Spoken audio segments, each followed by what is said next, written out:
20 minute એક વાત તમારી આગળ હું મૂકી લઉં છું.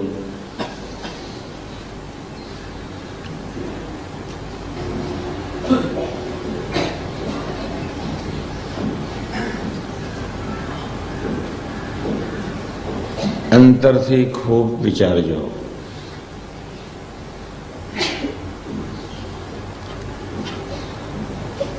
વીસ વર્ષ સુધી એક ધારો વિજ્ઞાન સ્વામીનો ભીડો હોવા છતાં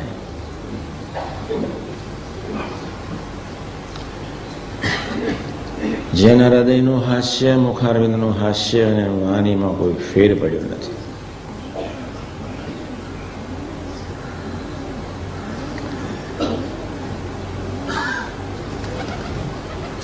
તમારી પાસે એટલી જ અપેક્ષા છે કે હવે આપણે બોલતા શીખીએ.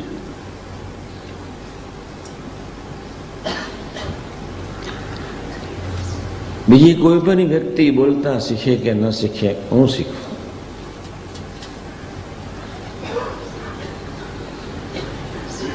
વિજ્ઞાન સ્વામીજી એવા સાધુની આગળ વાણીમાં મીઠાશ કોઈ સંજોગોમાં છોડ્યો નથી. નિર્ગુણ સ્વામીજીની ઉતાવળી પ્રકૃતિ, સાત્વિક પ્રકૃતિની આગળ પણ વાણીનો મીઠાશ બાપાએ કોઈ સંજોગોમાં છોડ્યો નથી.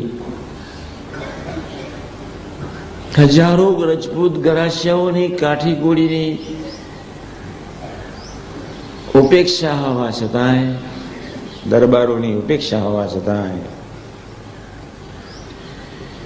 વાણીનો વિવેક, વાણીની વિનમ્રતા, વાણીનો મીઠાશ બાપાએ છોડ્યો નથી. શાસ્ત્રીજી મહારાજના સુધામ ગયા પછી એમની રીતે હજારો નહોતા વર્તતા, છતાંય ક્યારેય વાણીનો વિવેક, મીઠાશ, પ્રેમ છોડ્યો નથી.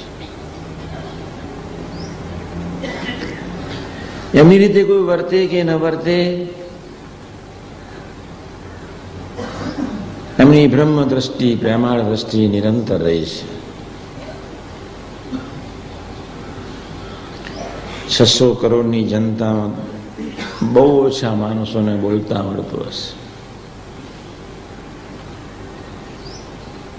દરેક વ્યક્તિ ગધેડાની જેમ લવરેજ કરી રહ્યા છે.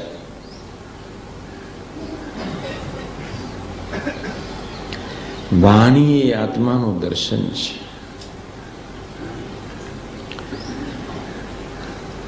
જો આપણે અંતરથી સ્વામીજીની વાણીનો જો ખરેખર અંતરથી ગુણ લઈશું, ક્યાં આપણે ક્ષુદ્ર માનવ જંતુ અને ક્યાંય અનંત મુક્તોનું પ્રાણ સમાન એ અક્ષરધનનું સ્વરૂપ યોગીજી મહારાજ,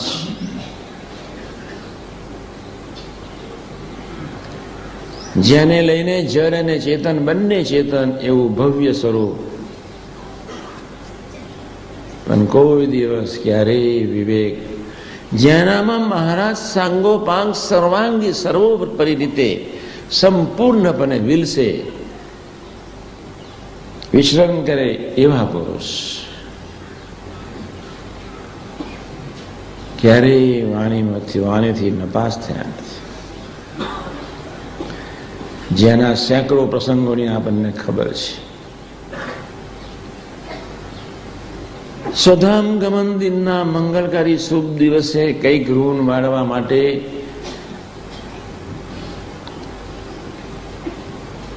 કઈક બુદ્ધિઓ ગમની પાસેથી પ્રાપ્ત કરવા માટે, હું એમ નથી કહેતો તમે આજે ને આજે તમારી વાણીને પોઝિટિવ બનાવો, વિવેકી બનાવો, વિનમ્ર બનાવો, પણ જ્યારે તમે નપાસ થાવ ત્યારે તમારા અંતરના ઉડાનમાંથી રડીને પ્રાર્થના થવી જોઈએ. અને પ્રાર્થના દિલથી ન થાય તો સમજી લેજો તમે સાધનાના માર્ગે ચાલ્યા નથી. દિલ્હી બહુ દૂર છે.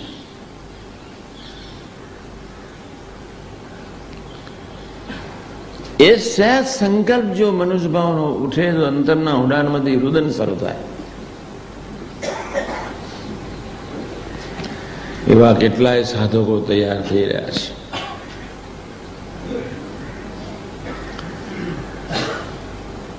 આપને જ્યારે સ્વામીજી સાથેનો સંબંધ વધારવો છે ત્યારે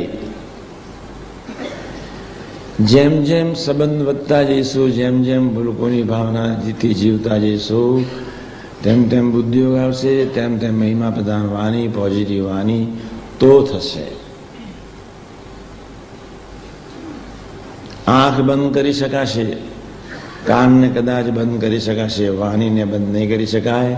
છરી વાણીમાં હંમેશા અહંતા, રાશિ અહંતા અનંત પ્રકારની, તામસી અહંતા અનંત પ્રકારની અને સાત્વિક અહંતા અનંત પ્રકારની એક યા બીજી રીતે ટપકતી જ હોય છે. આપણે બધા જયારે યુવકો, કાર્યકર્તાઓ જ્યારે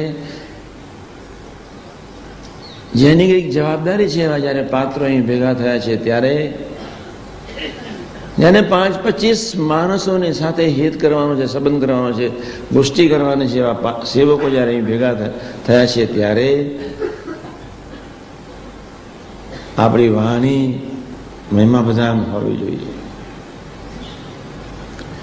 આપણી વાણી પોઝિટિવ હોવી જોઈએ.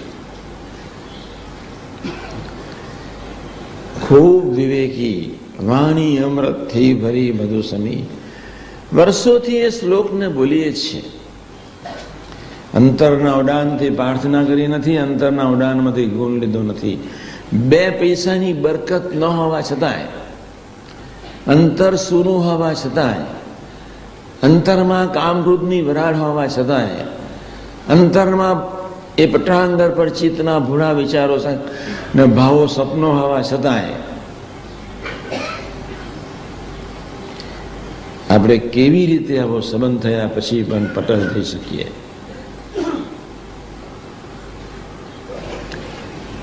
બે પૈસાની કિંચિત બરકત ન હોવા છતાંય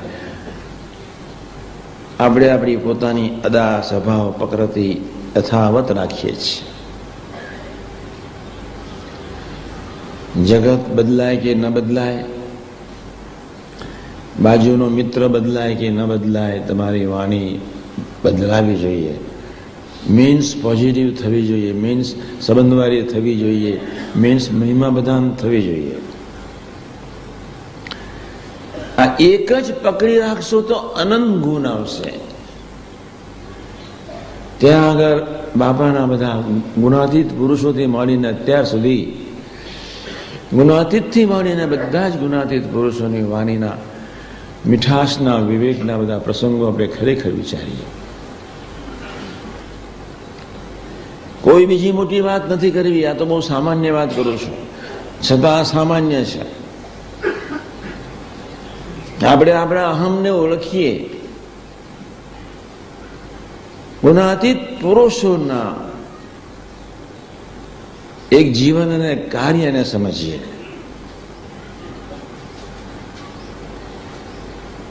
એની ખાનદાનીને સમજીએ. કોક વિચાર કરીએ કે આપણામાં 2 પૈસાની બરકત નથી.